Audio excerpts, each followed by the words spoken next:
자, 이제 여기까지 앞쪽까지 우리 재고 조정을 하면서 이제 기초 작업은 다 끝났어요. 그래서 기초 작업은 내가 이제 입력을 시작하기는 기점으로 기본 세팅을 좀 하시는 작업이기 때문에 앞쪽 기초 작업은 보통 계속 매일매일 하신다기보다는 뭔가 새로운 작업을 해야 된다. 뭐 예를 들어 새로운 품목이 생겼다. 거래처가 생겼다. 이랬을 때 이제 거의 거꾸로 돌아가서 어쩌다 한 번씩 하시는데 지금부터 배우실 부분은 본격적인 전표 입력부입니다. 그래서 내가 매일매일 출근해서 이카운트로 작성을 해야 되는 메뉴들을 배울 건데요. 자, 첫 번째 메뉴는 구매입니다. 자, 우리가 일반적으로 제조업의 작업 순서는 원재료나 부재료를 먼저 사놓고 그 사놓은 원재료나 부재료를 투입해서 제품을 생산한 다음 마지막에 판매를 하는 구조로 가겠죠. 그래서 오늘의 입력부도 그 순서 그대로 한번 들어가 보도록 할게요. 자, 구매관리라는 메뉴 한번 가보도록 할게요. 자, 재고원의 구매관리라는 메뉴 이렇게 들어가 보시면 자, 구매관리라는 메뉴 딱 들어갔을 때 일단 이 카운트 어려운 거 아니냐라고 이제 오해를 하시는 분들이 메뉴가 너무 많아요. 메뉴가 많아서 이걸 다 써야 될 것 같아서 복잡한 프로그램이다라고 생각을 하시는데 사실 구매관리 메뉴에서 이 메뉴를 다 쓰실 필요는 없고요. 실제로 중요하고 많이 쓰시는 메뉴 위주로 좀 설명을 드려볼게요. 자, 일단 여기서 뭔가 제일 중요한 메뉴는 제가 밑에다가 이렇게 표를 하나 그려놨어요. 뭔가 한 품목, 한 내용만 핑크색으로 색칠이 되어 있죠? 여기가 제일 중요한 거예요. 왜 여기가 중요하냐? 실제로 재고가 쌓이는 입고 처리가 되는 메뉴는 구매 입력 메뉴만 잡힙니다. 즉, 우리가 구매 관리 메뉴를 딱 눌렀을 때 뭐 발주 요청, 발주 계획, 단가 요청 이런 메뉴들이 있지만 이 메뉴들은 실제로 발주서까지는 입고로 잡히는 메뉴들이 아니고요. 그럼 이 메뉴는 뭔가요? 일종의 이력 관리 목적으로 쓰는 거예요. 거래처에 뭐 이런 식으로 발주를 넣어놨었어요. 이런 식으로요. 근데 발주서도 발주를 넣는다고 바로 들어오지는 않죠. 그래서 아직까지는 입고는 안 됐고 이런 식으로 업체에 구매 요청을 하고 있다. 라는 이력 가지고요. 실제로 입고로 잡히고 재고가 쌓이는 건 가장 마지막 단에 있는 구매라는 메뉴만 입고가 쌓입니다. 그래서 구매 입력이라는 메뉴 쪽에서만 우리가 입고를 잡을 수 있다는 걸 항상 생각을 해주셔야지 이 메뉴가 진짜 중요하구나 라고 인식을 하실 수 있고요. 발주서 메뉴는 그럼 왜 만들어 놨느냐. 아까 말씀드린 것처럼 이제 발주 거래처에 어떻게 넣느냐. 이력 관리 목적으로도 이 메뉴를 쓰시지만 자, 두 번째는 발주서라는 출력물을 인쇄하려고요. 자, 우리가 보통 업체에 발주를 넣는다면 뭐 전화도 하시지만 발주서라는 이런 출력물을 만들어서 이메일로 많이 보내시는 편이죠. 그래서 출력물 인쇄를 하기 위한 목적으로 발주서를 입력하시고요. 자, 세 번째는 잔량 관리요. 자, 예를 한번 들어볼게요. 자, 우리 회사가 A라는 원재료를 100개 매입처에 발주를 넣었어요. 그런데 그 매입처에서 재고가 지금 다 없다라고 해서 발주는 100개 넣었는데 실제로 원재료는 80개만 들어온 거예요.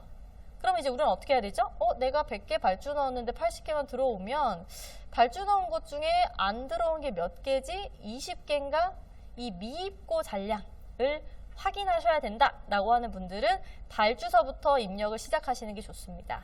그래서 발주서를 쓰는 업체는 보통 이제 부분 입고되는 업체들 있죠. 1차 입고, 2차 입고 나눠서 하는 경우가 좀 더 많아요 라고 하시는 분들도 미입고 내역 관리하시기에 좋겠죠.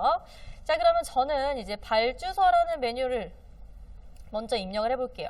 그래서 발주서는 이제 우리가 사오는 구매처 또는 매입처에 저 이런 원재료 필요해요, 뭐 상품 필요해요 라는 내역, 구매를 요청하는 내용을 입력하는 메뉴입니다. 자, 그럼 발주서 메뉴를 한번 들어가 보도록 할게요. 구매관리 메뉴에서 발주서 입력 메뉴 들어가신 다음에 자, 위에서부터 입력하는 칸을 한번 보겠습니다. 첫 번째 날짜는 발주를 입력한 날짜가 될 거고요. 자, 거래처. 자, 우리 열심히 앞에서 기초 등록한 코드들을 다 이제 여기서 걸어주시는 거예요. 그래서 거래처는 이름을 알고 계시면 돋보기 왼쪽에다가 이름으로 검색을 할 수 있습니다. 예를 들어 네오아시아라는 거래처에 지금 매입을 하기 위한 발주를 넣고 있고요. 담당자라는 항목은 필수는 아니에요. 우리 회사 직원입니다. 누가 발주를 넣었나요? 라는 이력 관리를 해야 된다 라고 하시는 분들만 선택적으로 넣어주시면 되세요.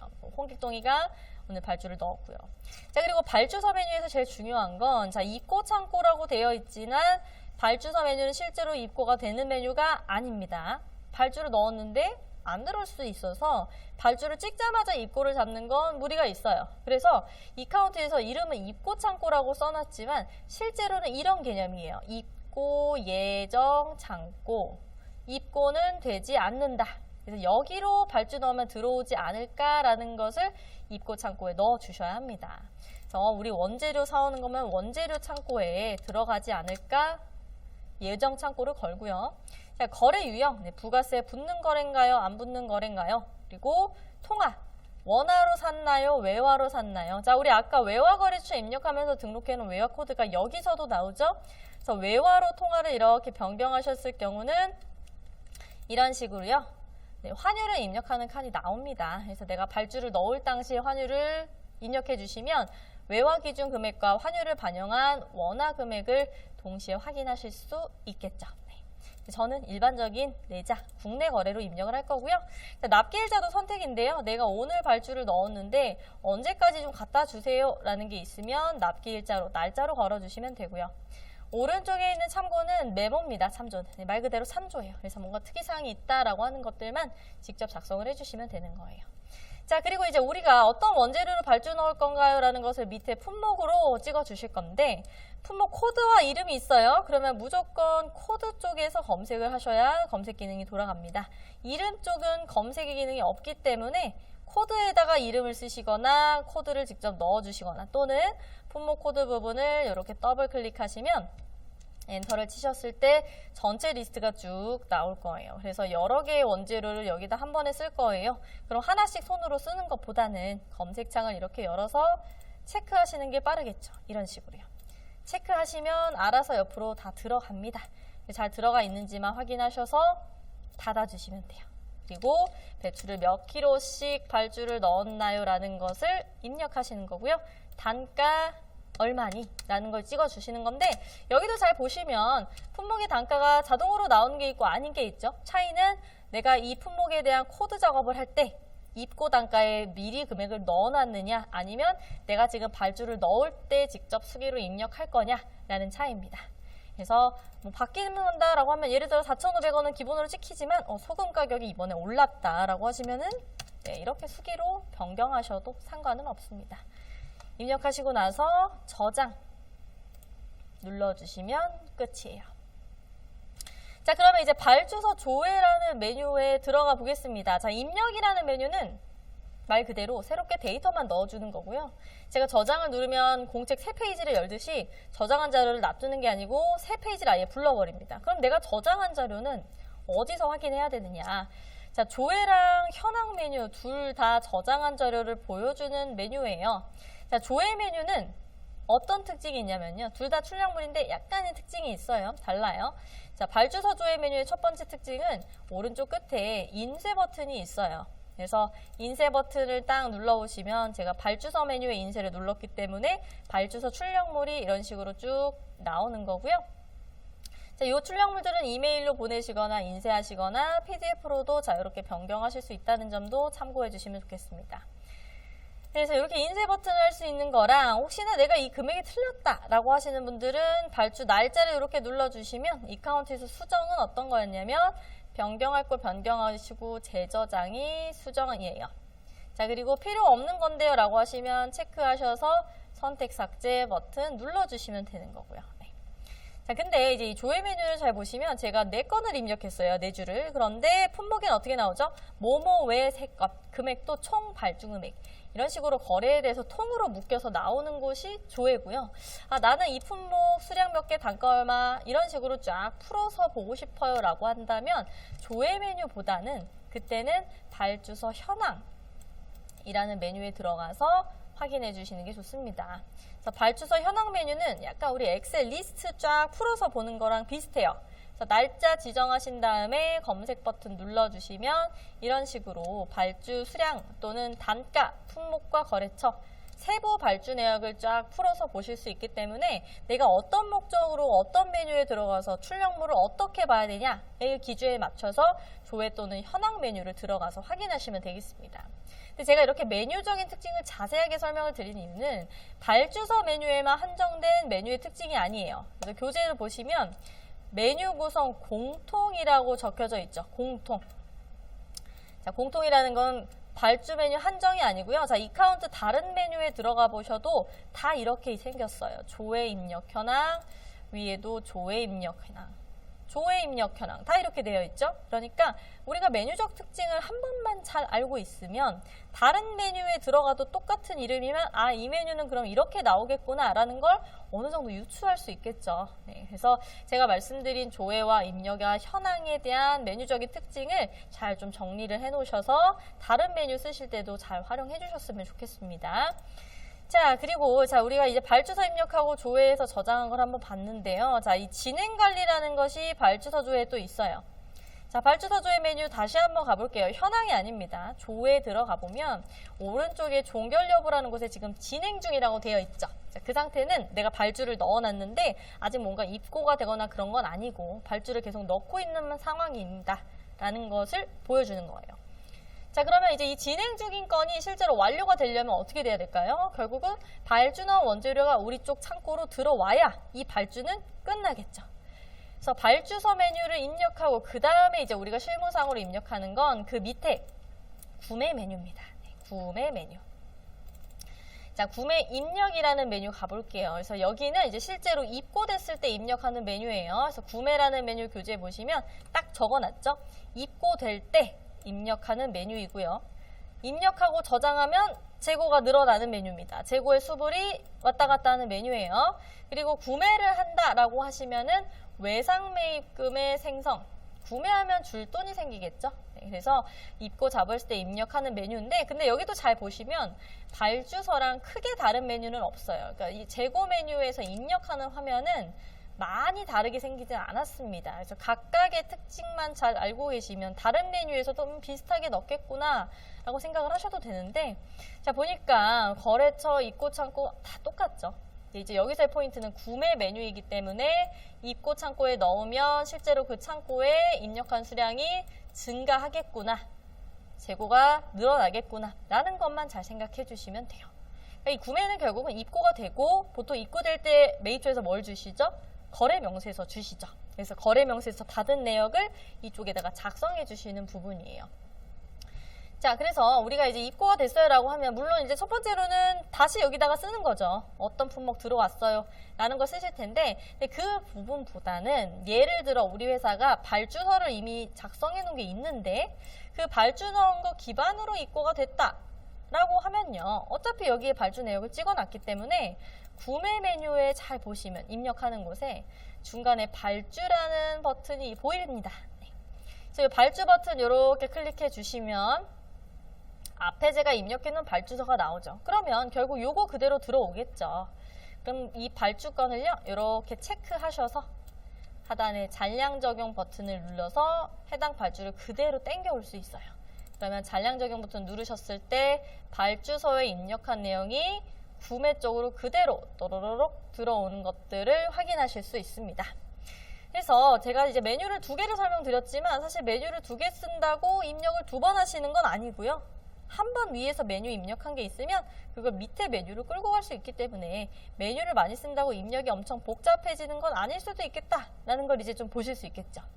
자, 그래서 우리가 이제 발주 내역 입력한 걸 구매점표로 땡겨서 저장을 할 텐데, 아, 근데 이런 경우도 있잖아요. 예를 들어서 우리가 총 60kg을 발주 넣었어요. 근데 거래처에서 아, 요즘 배추가 좀 상태가 안 좋아서 다 못 보내드릴 것 같다.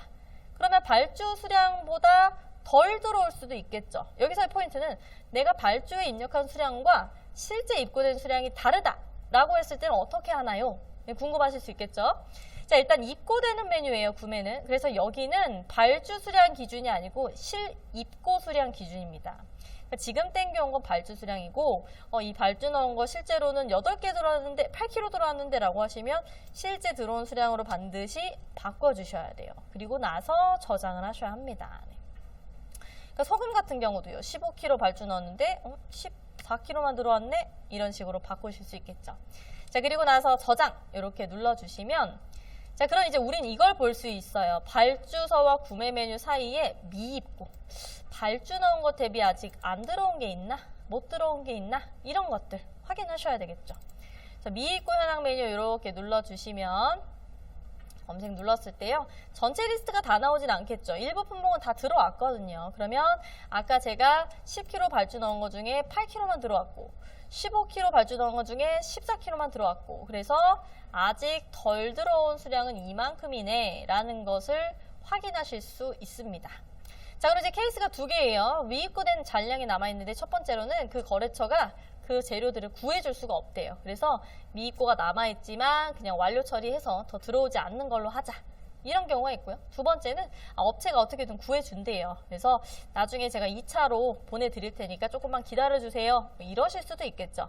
자, 일단 첫 번째는 우리가 잔량이 남아있어도 더 이상 이 발주권을 관리 안 하고 완료 처리를 한다라는 의미예요. 완료 처리는 어떻게 하시냐면 오른쪽에 보시면 진행 상태라는 게 지금 기본으로 진행 중 걸려 있는데 이 진행 중을 이렇게 눌러보시면 완료 처리를 하실 수 있습니다. 즉 이 발주서는 더 이상 내가 체크할 필요 없이 그냥 끝내버린다 라는 의미예요. 자, 여기서 이렇게 완료 처리를 하시면 미입고 현황엔 잔량이 아무리 남아 있어도 기본적으로 띄우지는 않습니다. 잔량이 있어도요. 그래서 발주서 조회 메뉴 가보시면 이제 제가 완료로 바꿨기 때문에 종결 여부도 완료라고 바뀌어 있을 거고요. 자, 요 내용은 여기 위에 탭으로도 분류가 되어 있어요. 그래서 내가 완료 건만 얼마만큼인가, 아직 들어오기 예정인 진행 중은 몇 건인가 라는 것을 리스트 탭으로 구분해서도 확인하실 수 있습니다. 이게 첫 번째예요. 자, 근데 두 번째는 완료는 하지 않았어요. 왜냐? 나중에 다시 또 들어올 거기 때문에 완료 처리를 제가 여기서 다시 진행 중으로 돌릴게요. 자, 그러면 이제 미입고 잔량이 다시 남아있겠죠. 자, 그 상태에서 2차 입고가 됐어요. 그러면 구매 입력 메뉴에서 다시 한번 발주서를 땡겨 올 겁니다. 자, 똑같은 발주서를 제가 똑같은 방식으로 체크해서 잔량 적용 버튼을 누른 다음에 발주 내역을 찍을 건데요. 근데 잘 보시면 발주서에 입력된 게 다 들어오진 않죠. 왜냐? 우린 이미 미입고 잔량만 남아있는 걸 확인했기 때문에 덜 들어온 것만 프로그램이 계산해서 입고로 잡아줄 겁니다. 그래서 요거 이제 나머지 들어와서 이 발주는 끝났다 라고 하시면 입고 잡을 때 저장 버튼을 누르시기 전에 왼쪽에 보시면 깃발 모양 보이시죠? 여기서도 완료 처리를 할 수 있어요. 물론 전표를 저장하고 발주서 조회 진행 상태에서 그쪽에도 변경하실 수도 있지만 이왕이면 입력할 때 한 번에 다 바꾸는 게 좋긴 하겠죠. 그래서 깃발 버튼에서 변경, 이제 이 발주건은 끝날 거예요 라는 것을 저장 버튼까지 같이 눌러주시는 것을 진행 상태 관리함에 있어서 좀 권장을 드리는 편이긴 합니다. 발주서 조회 메뉴 다시 가보시면 제가 저장할 때 완료 처리를 했기 때문에 여기서도 바로바로 체크를 하실 수 있겠죠. 자, 그래서 이제 교재에도 보시면 구매 전표를 찍을 때는 내가 직접 구매 입력을 해서 수기로 작성을 해도 되고 발주서 불러오기를 통해서 미입고 이력을 관리할 수 있다. 즉 위에서 입력한 발주서를 구매 잡을 때 그대로 땡겨와서 부분 입고가 될 경우는 미입고 현황도 같이 볼 수 있구나 라는 부분을 참고해 주시면 되겠습니다. 자, 그럼 이제 여기까지 입고를 쭉 잡았어요. 그러면 이제 재고상으로는 끝나기는 하는데, 자, 네 번째 보시면 외상매입금의 지급 처리라는 게 또 있네요. 자, 이건 약간 회계예요. 회계. 돈과 관련된 부분이죠. 그러니까 우리가 구매를 했다는 건 돈을 이제 줄 텐데 지급 처리하는 방법에 대해서 간단하게 볼 거예요. 그러니까 회계 내용인 거라 무조건 이 지급을 회계 메뉴에서만 쓸 거다라고 생각을 하시는데 사실은 이 구매 전표에서도 회계 처리를 할 수 있습니다. 재고 메뉴에서도요. 그게 구매 입력 하단의 현금 지급 버튼이에요. 재고 메뉴에서 활용하실 수 있는. 자, 그럼 예를 들어서 제가 지금 구매 내역 입력한 것 중에 1차 입고 받은 22만 1,540원 요 금액을 1차로 우리가 지급을 해줬어요 라고 하시면 일자를 이렇게 눌러주시면 자, 하단에 보시면 현금 지급이라는 버튼이 있습니다. 그래서 현금 지급 버튼, 실제로 이게 시제로만 줘야 됐을 때 입력하냐 또는 말씀을 하시는데 꼭 그렇지만은 않아요. 요즘 같은 경우는 계좌로 거의 송금을 하시기 때문에 이름만 현금 지급이고 실제로 누르셨을 때는 출금 계좌라고 뜹니다. 네. 그래서 우리가 이번에 신한은행 통장에 우리 회사의 외상태를 지급을 한 거고요. 그리고 얼마를 보냈나요? 22만 1,540원 다 전액 보냈습니다. 이런 식으로 금액 넣어주시고 저장해 주시면 끝이에요. 간단하죠. 그러니까 회계적인 뭔가 지식이 있거나 이론이 있거나 뭐 차대변에 대한 붕괴를 해야 되거나 이런 전표는 아닙니다. 하지만 전표는 입력하는 게 쉽게 만들어 놨어도 실제 회계적인 붕괴 처리는 사실 다 하고 있어요. 그래서 이 메뉴를 재고 쪽에 붙여놓은 이유는 재고 담당자분들이 회계 쪽은 좀 어려워하실 수 있기 때문에 우리가 회계적인 전표인데 좀 쉽게 만들어진 전표를 재고 쪽에서도 쓸 수 있구나 라는 정도 알아주시면 좋을 것 같아요. 그래서 구매 입력 하단에 현금 지급 버튼. 나머지는 이제 회계 전표에서 회계 처리하시는 방법도 있기는 합니다. 근데 우리는 이제 구매, 재고 이쪽을 좀 더 중점으로 볼 거니까 재고 쪽에서 지급 처리하는 걸 한번 보도록 했습니다. 자, 그리고 이제 또 밑에 보시면 반품 처리. 자, 물론 우리가 이제 구매를 해서 끝날 수도 있지만 뭐 이럴 수 있죠. 내가 배추를 샀는데 배추 상태가 너무 안 좋아요 라고 해서 구매한 걸 다시 돌려보냈어요 라고 하셨을 때, 자, 이 카운트에서 반품 처리는 생각보다 간단해요. 구매한 걸 돌려보냈으면 구매 전표에서 수량을 마이너스로 입력하시는 방법입니다. 그러니까 우리가 구매한 거 돌려보냈으니까 뭔가 우리 회사 입장에서 출고라서 출고 관련된 메뉴를 입력해야 되냐라고 하시는데, 그럴 경우는 반품에 대한 이력으로 잡히는 게 아니라 출고, 매출에 대한 이력으로 잡힐 수도 있겠죠. 그래서 구매 입력이라는 메뉴 똑같이 들어와서요. 내가 이번에 배추 1kg만 반품을 했어요. 상태가 안 좋아서 라고 하시면 품목, 배추를 반품한 수량만큼을 마이너스로 찍으시면 됩니다.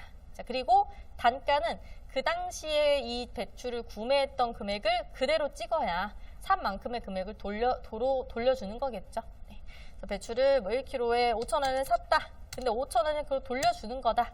자, 그러면 수량에 마이너스가 찍혀 있기 때문에 어차피 금액적으로는 다 마이너스로 금액이 찍혀요. 그러면 내가 구매한 거에 외상태가 다시 돌아가겠죠? 똑같은 금액이 10,000원이 찍히기 때문에 마이너스로. 그래서 이렇게 넣어주시고 저장해 주시면 됩니다. 생각보다 간단하죠? 그래서 재고 수량이 감소한다. 이게 포인트죠. 자, 우리가 그냥 양수 2를 넣었을 때는 재고가 쌓이지만 마이너스를 찍었기 때문에 재고가 당연히 빠지겠죠. 네. 그래서 이렇게까지 이제 구매 내역 입력하는 부분에 대해서 쭉 한번 살펴봤습니다. 그래서 입고와 관련된 구매 메뉴는 이런 식으로 쭉 한번 살펴봤고요. 자, 이제 밑에 보시면은 이제 발주 계획이라는 메뉴를 또 한번 보도록 하겠습니다. 자, 일단 이 발주 계획이라는 메뉴는 이제 우리가 앞에서 배웠던 발주서와 구매 전표를 입력하기 한 단계 더 전의 상황이에요. 이 발주 계획 메뉴는 유통업에서 쓰는 분들보다는 주로 제조업에서 조금 더 많이 쓰시는데, 그 이유가 발주 계획을 좀 제대로 활용하려면 BOM이 구성되어야 제대로 메뉴를 쓰실 수 있거든요. 근데 유통업은 세트 구성하고서는 BOM 작업을 거의 안 하시기 때문에 BOM 작업을 좀 제대로 하고 계시는 제조업이 유용하게 쓰실 수 있는 부분이에요. 발주 계획은 뭔가요? 그러니까 말 그대로 발주를 넣기 전에 한 단계 더 계획을 잡는 거예요. 내가 업체에다 원재료 이런 거 산다라고 부를 건데, 구매할 거라고 요청을 할 건데, 내가 진짜 발주에 넣는 요 수량이 정말 맞을까? 내가 제대로 된 수량을 지금 매입을 하려는 게 맞을까?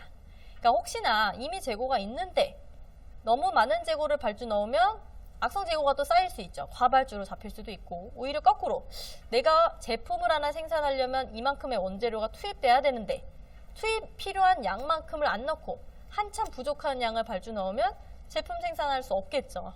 그래서 정확한 발주 수량을 계산하기 위해서 발주 계획이라는 메뉴를 많이 쓰시는 편입니다. 이 발주 계획이라는 메뉴 다음 페이지 넘어가 보시면 구매관리 발주 계획의 활용이에요, 말 그대로.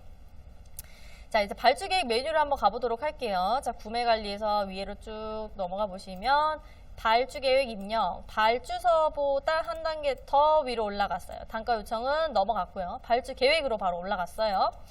자, 발주 계획 입력이라는 메뉴 딱 들어가 보시면, 자, 위에서부터 보겠습니다. 일자, 담당자. 자, 이런 항목들 크게 어렵신 거 없을 거예요. 앞에 있던 전표 메뉴랑 똑같은 기준을 쓰시면 되는데, 여기는 애초에 메뉴에 이렇게 써 있죠. 입고될 창고.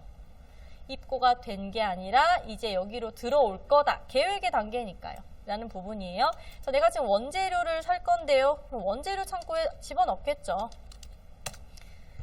자, 그리고 나머지는 이제 상황에 따라서 쭉 체크해서 넣어주시면 되는 건데, 자, 우리가 그럼 여기다가 이제 바로 품목을 넣느냐? 아닙니다. 이 발주 계획 메뉴의 특징은 발주할 품목과 발주 수량을 BOM을 이용해서 산출하는 메뉴이기 때문에요. 품목을 바로 넣는 게 아니고 발주 계획 입력 메뉴의 소요 버튼을 눌러서 BOM을 계산한 수량으로 발주 품목을 수량을 넣어줄 거예요. 자, 이게 어떤 거냐면 우리가 원재료 발주를 넣는다는 건 뭔가 제품을 만들기 위해서 이런 걸 사오는 거겠죠? 그러면 어떤 제품을 몇 개를 만들 거니까 이거 몇 개 생산량만큼 원재료를 그만큼 사오면 되는 거겠죠. 그러면 품목을 이쪽에 바로 넣는 게 아니고요. 중간에 보시면 소요 버튼이 있어요. 소요량을 계산해주는 일종의 그 BOM 짜놓은 수량을 촥 계산해주는 계산기입니다. 여기. 그래서 예를 들어서 우리가 포장김치를 만드는데요. 이번에 150팩을 만들려고 해서 이 150팩을 생산하려면 최소 어느 정도 원부자재를 사와야지 우리가 이만큼의 재고를 만들 수 있냐 라는 것을 하단에 계산 버튼 눌러주시면 밑으로 쫙 펼쳐질 거예요. 보이시죠? 자, 이 구매처들 결국은 이 원자료들 사와야 돼요. 생산하기 위해서. 그래서 오른쪽에 보시면 수량도 자동으로 들어가 있고 거래처도 심지어 같이 들어가 있네요. 자, 수량은 어떤 거 기준으로 나올까요? 우리가 아까 짜놓은 BOM에 들어가 있는 배율에 맞춰서 내가 아까 소요 버튼을 눌러서 이만큼 생산할 건데 라는 그 생산 수량에 맞춰서 원부자재들을 계산한 다음 쫙 풀어줄 겁니다. 그리고 거래처는 그럼 왜 품목에 바로 붙어 있나요? 아까는 발주서 입력할 때 거래처 손으로 썼는데, 자, 이건 품목 코드를 넣을 때, 자, 기억나시나요? 수량 탭을 눌러서 구매처라는 항목에 입력을 해 놓았기 때문이에요. 그래서 앞에서 제가 구매처라는 거 넣으면 발주 계획에 영향을 쓸 수 있어요. 그거 메뉴 쓰실 때 유용하게 쓸 수 있어요. 라는 게 이 부분이에요. 그래서 만약에 근데 이렇게 구매처 그때 안 넣어놨는데요. 그럼 여기서 바로 써도 돼요. 이번에는 농수산 유통이라는 곳에서 발주를 넣을 것 같다 라는 거래처 코드를 채워주신 다음에 저장까지 해주시면 됩니다. 자, 그럼 이제 우리가 이런 식으로 계획을 세워놨어요. 자, 필요한 양만큼을 발주 넣어야지 라고 해서 저장한 자료를 확인하는 조회 메뉴를 들어갔습니다. 자, 발주 계획 조회 메뉴 들어가 보니까 자, 이런 식으로 BOM 기준으로 계산되어 있는 수량들을 보여주고 있어요. 프로그램이. 그런데 이럴 수도 있죠. 자, 요 수량은 레시피 BOM 기준대로 이만큼 들어갈 거야 라는 걸 환산해서 보여주는 수량인데 혹시나 이만큼 필요한 건 나는 알겠는데 이미 우리 회사에 고춧가루 좀 많이 남아 있으면 굳이 BOM 양에 맞춰서 재고를 또 가져올 필요는 없겠죠. 그러면 앞에 있는 고춧가루랑 또 새로 사온 거랑 계속 쌓여 있어서 나중에 악성 재고가 될 수도 있거든요. 그럴 경우 우리가 발주 계획을 세우고 나서 어떤 기능을 이제 배워볼 거냐면요. 하단에 수량 조정이라는 버튼을 눌러서 실제 발주 확정 수량을 바꿔볼 거예요. 그래서 이 수량 조정이라는 버튼은 이제 교재에도 적어놨어요. 수량 조정 버튼, 계산식에 따라 발주 수량을 자동 조정하는 기능이에요. 진짜 발주를 이만큼 넣는 게 맞냐? 라는 것을 한 번 더 계산해서 돌려주는 거죠. 자, 그럼 한번 제가 조정을 해볼게요. 자, 모든 품목에 대해서 하단에 수량 조정 버튼을 눌러서 돌려보겠습니다. 자, 수량 조정 버튼 클릭하신 다음에 자, 그 다음 우리가 해야 될 건 계산이에요. 진짜 이렇게 하는 게 맞는지 계산 한번 돌려보겠다. 근데 어떻게 돌릴 거냐라는 것이 발주 계획 수량의 기준입니다. 예를 들어서요, 우리 회사가 보유하고 있는 재고가 있다라고 하면 그거 빼고 진짜 필요한 양, 나 있는 거 먼저 쓰고 그만큼 부족한 양만 우리는 발주를 넣고 싶은데요 라고 하신다면 보유 재고 부분에 체크하셔서 적용 버튼 눌러주시면요, 이런 식으로 발주 확정 수량이 바뀝니다. 아까는 BOM 기준 수량 13.5였는데 갑자기 3.5가 됐어요. 왜일까요? 자, 여기서 보시면 되겠죠. 보유 재고. 그러니까 우리가 레시피대로라면 13.5kg가 필요한 게 맞는데 지금 우리 회사 원재료 창고에는 10kg가 있으니까 그러면 3.5kg만 더 사오면 생산에 필요한 양만큼 딱 맞춰서 사는 거 아닌가요? 라는 걸로 프로그램이 계산을 해주는 거예요. 딱 맞춰서 우리가 사오는 양이니까 우리가 더 이상 생산을 하면서 있어서 재고가 계속 남아있는 사태를 좀 미연에 방지할 수 있겠죠. 밑에도 그래요. 자, 얘는 또 0이죠. 왜죠? 7.5kg가 필요한데 이미 그 2배인 15kg가 있네요. 그럼 굳이 살 필요 없죠. 지금 남아있는 것만 쓰면 되니까요. 이런 식으로 이제 좀 더 정확한 수량을 계산 처리해주는 기능이에요. 그리고 나서 저장 버튼 눌러주시면 그 내역 기반으로 계산한 수량으로 우리는 발주를 넣을 겁니다. 그럼 우리 이제 계산까지 했어요. 진짜 이 수량으로 발주 넣으면 되겠다. 그럼 이제 요거 외워서 발주서 메뉴에 다시 쓰나요? 아닙니다.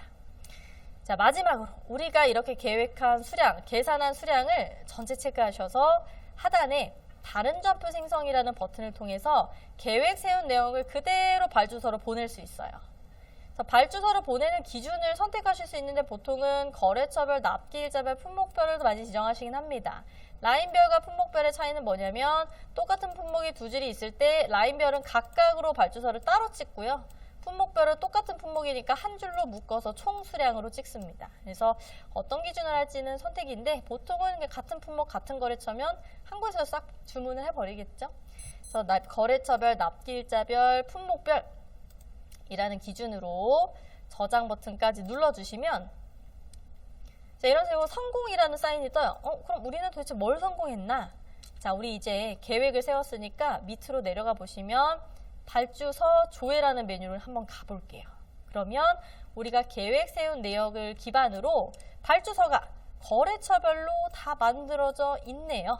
사오는 것은 업체별로 다르기 때문에 애초에 거래처는 다 구분해서 발주서를 만들어 준 거예요. 그게 교재의 마지막에 나와 있는 다른 점표 생성입니다. 네. 그래서 발주서, 우리 계획 세운 걸 기반으로 발주서를 만들자라고 했을 때 넣어주시는 부분. 여기까지 하시면 와, 우리가 진짜 필요한 양만큼, 그러니까 우리가 대충 눈대중으로만 언제를 사거나 이런 거를 좀 많이 미연에 방지해서 재고가 쌓여 있는 걸 조금 더 우리가 방지하는 방법으로 프로그램을 쓰시면 좋을 것 같습니다.